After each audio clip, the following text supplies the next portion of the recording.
हाय नमस्कार और स्वागत है आपके चैनल पे। और देखिए अभी तो 2026 का एडमिशन प्रोसेस स्टार्ट ही हुई है फॉर ऑल दी कोर्सेज।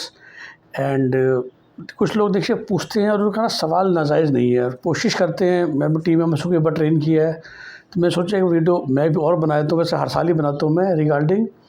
सब कहते हैं सर वैसे आपकी fees let's say NRI product के लिए कम है, बाकी लोग तो 4-4 5 लाख रुपए लेते हैं, लेकिन सिंपल काउंसलिंग के लिए आपकी थोड़ी ज़्यादा लगती है। लोग तो अब 15,000 में 20,000 में भी काउंसलिंग कर रहे हैं। देखिए पहली बात तो ये समझिए, फॉर्म भरना, रजिस्ट्रेशन फॉर्म भरना और काउंसलिंग करना 3 अलग चीज़ है। उसके बाद कौन कर रहा है और सबसे बड़ी बात आपको कितना समय दे रहा है, और जो समय दे रहा है ना वो कौन दे रहा है। बस जिस दिन आप ये चीज़ समझ गए ना, और विदाउट टेकिंग एनी नेम, देखिए मेरे काफ़ी सारे फ्रेंड्स हैं जो अलग अलग तरीके से काम करते हैं। तो एक बहुत पॉपुलर पीजी के लिए ऑनलाइन पोर्टल है, आप तो खैर यूजी के बच्चे होंगे, वो उस वीडियो को सुन रहे हैं। वो कहते हैं कि फ़ोन सपोर्ट है। आप एक बार 4 फ़ोन करके देख तो लीजिए, जो आपको 5,000 रुपये में दे रहा है क्या वो एक्चुअली रिसोर्स आपको दे सकता है जो कि आपको 5 मिनट के अंदर 10 मिनट के अंदर वो जानकारी दे दे जो आपको यूट्यूब पे या अपने आप से पढ़ के समझ के नहीं आई। और बड़ी अच्छी बात है ना, कुछ समझदार लोग समझते हैं कि जो इतना अच्छा रिसोर्स होगा जो आपके सवालों का जवाब 5 मिनट में दे दे, क्या वो 20-25-40,000 रुपये में नौकरी करेगा। तो ये जो स्टाफ होता है ना 20-30-40,000 वाला, ये तो सिर्फ होता है कि जो हम हेल्प मांगते हैं। कि जैसा मैंने कहा कि जैसे हरियाणा फॉर्म का एग्जांपल दूँ तो इवन आईडी पासवर्ड मैं अपने हाथों से जनरेट करता हूँ, वो हो जाता है।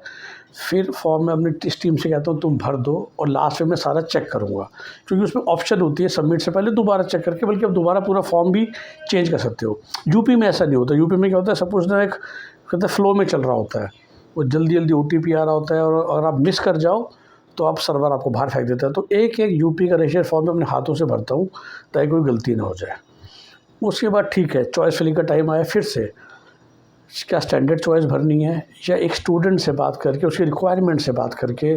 जैसे मैंने कहा कुछ लोग होते हैं बजट का कोई इशू नहीं है, सिर्फ क्वालिटी से मतलब है। कोई कहते हैं नहीं सर क्वालिटी तो देखनी है पर बजट भी देखना है। कोई कहता है घर के पास देखना है, कोई कहता है दूर देखना है। अब इस डिसीजन को लेने के लिए you need to talk to somebody ना जो सब चीज़ें जानता है। तो मेरे पास स्टूडेंट आते हैं, जैसे लास्ट ईयर फरीदाबाद की बच्ची थी। अब उसको बहुत अच्छा कॉलेज मिल सकता था, पर बातों से ये जाना मैंने भी और उन्होंने भी, उन्होंने शायद वो बोलने में हिचकिचा रहे थे कि हम चाहते हैं कि जो हमारी डॉटर है ना वो, या जो किड है हमारा, वो पास में रहे because of some personal things. अच्छा जी, तो अपने आप आपकी चॉइस फीलिंग चेंज हो जाएगी ना, क्योंकि एक पर्टिकुलर रीज़न है, उस रीज़न को समझना बहुत ज़रूरी है। कोई कहता है कि सर मुझे बहुत दूर भेजने में, त्रिपुरा मेघालय भेजने में कोई दिक्कत नहीं है। कोई कहता है नहीं मुझे सिर्फ नॉर्थ इंडिया में रखना है। कोई कहता है मुझे हिंदी बेल्ट में रखना है। कोई कहता है मैं कहीं भी जाने को तैयार हूँ, बेस्ट कॉलेज मिलना चाहिए। So looking first, asking this question, getting the requirement and then filling. Similarly आ जाता है जब आप ऑल इंडिया कोटा की चॉइस लिस्ट भरते हो सरकारी कॉलेजों के हिसाब से। मैंने कई बार कोशिश की है सरकारी कॉलेज के वीडियोज़ दिखाने की, लेकिन जो पुराने कॉलेज थे ना, they were always college and hospital in the same building. अब राजस्थान में जैसे क्या हुआ है, जो सारे नए नए सरकारी कॉलेज खुले और उसमें सिविल अस्पताल को कन्वर्ट किया गया है अस्पताल में, और मेडिकल कॉलेज की बिल्डिंग बनाई गई है 5 किलोमीटर दूर। विच मीन्स फर्स्ट और सेकंड ईयर में बच्चे जब वहाँ पढ़ रहे हैं ना, तो उनको वो मज़ा नहीं आएगा जो उन ओल्ड कॉलेजेस में आता है, जहाँ पर कॉलेज और हॉस्पिटल एक ही कंपाउंड में होते हैं। मैं आपको हमेशा कहता हूँ that's gives you very different feeling, very different motivation. जब आप इवन एज ए फर्स्ट या second student you can look at patients coming going in your campus, जो आपको तीर्थंकर महावीर मुरादाबाद में देखने को मिलता है, या टॉप क्लास प्राइवेट कॉलेज में भी देखने को मिलता है। पर कुछ लोगों को ये है कि नहीं सर वो सरकारी कॉलेज के ऊपर पास में होना चाहिए। कुछ कहते हैं नहीं सर आपकी बात बिल्कुल ठीक है, हम ऊपर पहले वो रखेंगे जो ओल्ड सरकारी कॉलेज है, जो कॉलेज और अस्पताल एक ही कंपाउंड में है, ना कि उन कॉलेजों को रखना जो कि आपस में 10 किलोमीटर दूर है। और वही जब थर्ड ईयर में हमारी वॉर ड्यूटी होगी तो हमें 2 घंटे के लिए उठा के लेके जाया जाएगा। देखिए उसी में क्या होता है कि बच्चा आलस खा जाता है। तो ऐसी ना बारीक चीज़ें हैं जो एक जेन्युइन काउंसलर, और मैं ये नहीं कह रहा कि सिर्फ मैं ही काउंसलर हूँ। ऑफ कोर्स पूरे हिंदुस्तान में मेरे जैसे 10 लोग हैं। अब कॉम्पिटिटर का नाम तो कोई लेता नहीं है, पर 9 ज़रूर और लोग हैं। और मैं मुँह पे हमेशा कहता हूँ, मेरा स्टाफ भी सुनता है मेरे वीडियोस। मेरे स्टाफ में कोई ऐसा नहीं है जो वो काम कर सके जो मैं करता हूँ, या आपको वो सेटिस्फेक्शन दे सके। और चूँकि मेरा टाइम लिमिटेड है, इसलिए हम सिर्फ 100 क्लाइंट लेते हैं। और चूँकि मेरा टाइम लिमिटेड है तो मुझे उन्हीं 100 क्लाइंट्स में देखिए अपना खर्चा भी निकालना है, अपनी कंपनी का खर्चा भी निकालना है, और अपने लिए भी कुछ कमाना है अपने परिवार के लिए। तो हमने वो फ़ीस रखी है जो कि जायज़ है 100 बच्चों पे। अब मैं इसी को 100 के 200 कर दूँ, I can reduce the fees by half.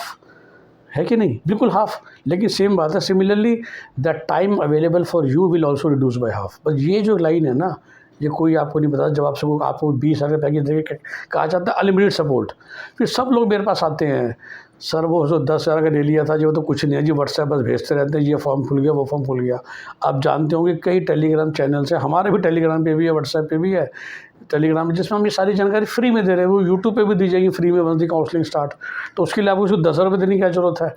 सिर्फ इन्फॉर्मेशन प्राप्त करना ही, कौन सा फॉर्म खुल गया, कौन सा राउंड स्टार्ट हो गया, कौन सा राउंड बंद हो गया।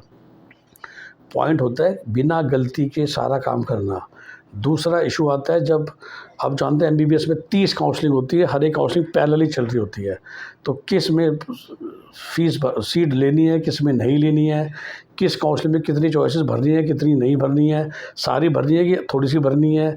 मेडिकल काउंसलिंग में मोटे मोटे सिक्योरिटी डिपॉजिट्स है। राउंड 1 तो मोस्टली जगह फ्री एग्जिट है, लेकिन राजस्थान में राउंड 2 से 5 lakh security deposit, Bihar 2 lakh, UP 2 lakh, Uttarakhand 1 lakh, Haryana 1 lakh, Himachal 1 lakh, वो लाख 2 लाख भी तो बचाने हैं ना। NRI Madhya Pradesh 10 lakh, MCC 2 lakh.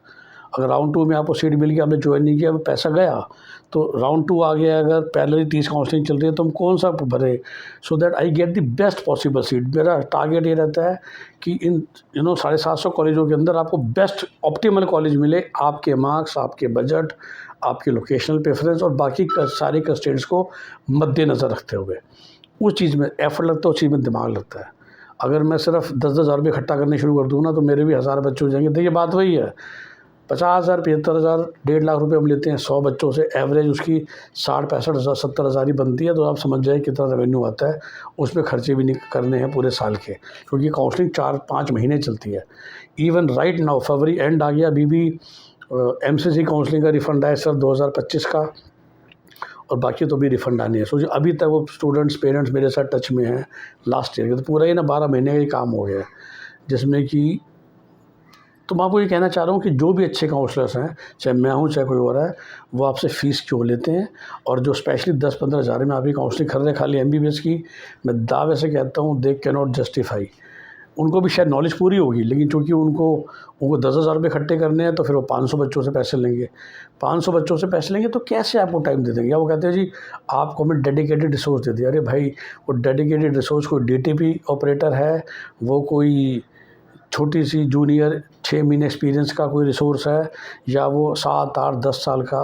क्योंकि अगेन जैसा मैंने कहा, जो मेरे कुछ दोस्त हैं जिन्होंने रखे भी हुए हैं सीनियर काउंसलर, वो 2 लाख रुपये महीने कम से कम, 2 लाख महीना आप बाहर वाले को दे दोगे तो खुद के लिए क्या बचाओगे।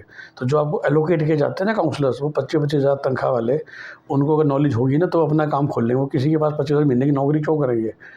वो खुद ही 15,000 रुपये में अगर उनको मिल जाएंगे 25 क्लाइंट, तो उनके ज़्यादा पैसा नहीं कमा लेंगे।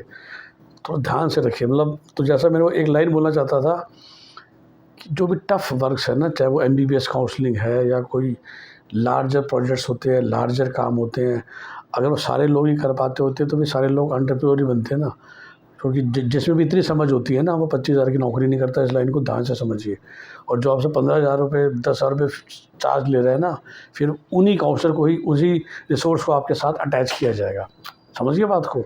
जब आप कल को मेडिसिन जब अपने कोर्स पूरा कर लेते हैं, तो सेम एक एमडी मेडिसिन या एमएस सर्जन एक सर्जरी के 4 लाख भी लेता है, और एक सर्जरी के 50,000 तक क्यों लेता है? क्योंकि वो तो बिल्कुल सेम काम कर रहे हैं। क्योंकि जिसको हम 4 लाख दे रहे हैं, we know the quality difference of surgery, success rate है ना ज़्यादा, तो बस वही फ़र्क है। सिमिलरली एक शाही पनीर कहीं 200 रुपये की मिलती है, कहीं 800 रुपये की मिलती है। चलो 5 स्टार की बात नहीं कर रहा मैं, पर वो जो 800 रुपये दे रहे हैं, हमें कुछ तो एक्स्ट्रा डालते ही है ना, other than the ambience and the experience. तो वही चीज़ का फ़र्क आता है प्राइसेस में। तो प्लीज़ अंडरस्टैंड कि जो पैकेजेस हैं, जो 1 फरवरी को आपको बताए गए हैं, जैसे मैंने कहा बहुत आराम से हम भी कर सकते हैं कि मैं 100 के बदले 300 क्लाइंट ले लूँ और फ़ीस को सीधा 1/3 कर दूँ। आप सब बड़े खुश हो जाओगे। लेकिन मैं खुद ही कह रहा हूँ कि आपका भला नहीं होगा उसमें। जो जिसके लिए आप हमें हायर कर रहे हो वो फ़ायदा नहीं होगा। सच्चा है, जो मुफ्त में जो पढ़ रहे हो वही पढ़ते रहो। 2-5 हज़ार रुपये अगर दे के सारी वैल्यू मिल जाती, जो लोग 50,000 दे के ले रहे हैं, तो ना तो हम पागल हैं जो 50,000 मांगे, ना वो लोग पागल हैं जो 50,000 रुपये दे रहे हैं। एक और एग्जाम्पल ना, 25 लाख की इनोवा और 10 लाख की अर्टिगा, दोनों 7 सीटर गाड़ी हैं। अगर दोनों ही सेम होती हर लिहाज से, तो कौन बेवकूफ़ इनोवा ख़रीदता? फिर भी इनोवा महीने की 6-7 हज़ार बिकती है ना, ये जानते हुए उन कि 10 लाख में भी अर्टिगा अवेलेबल है 7 सीटर, बस यही फ़र्क है। I hope you understand. Bye bye, take care. हमारा नंबर आप जानते ही हैं 9643362320, और the entire education counselling is a consulting work, और जो जेन्युइन आपको सलाह देगा वो चार्ज लेगा। जो फ्री में आपसे बात कर रहा है चाहे किसी भी कोर्स के लिए, वो तो वैसे भी किसी और तरीके से कमाएगा। Bye bye, take care. Please video को लाइक और शेयर कीजिए ताकि ज़्यादा से ज़्यादा लोगों तक ये मैसेज पहुँचे। Bye bye.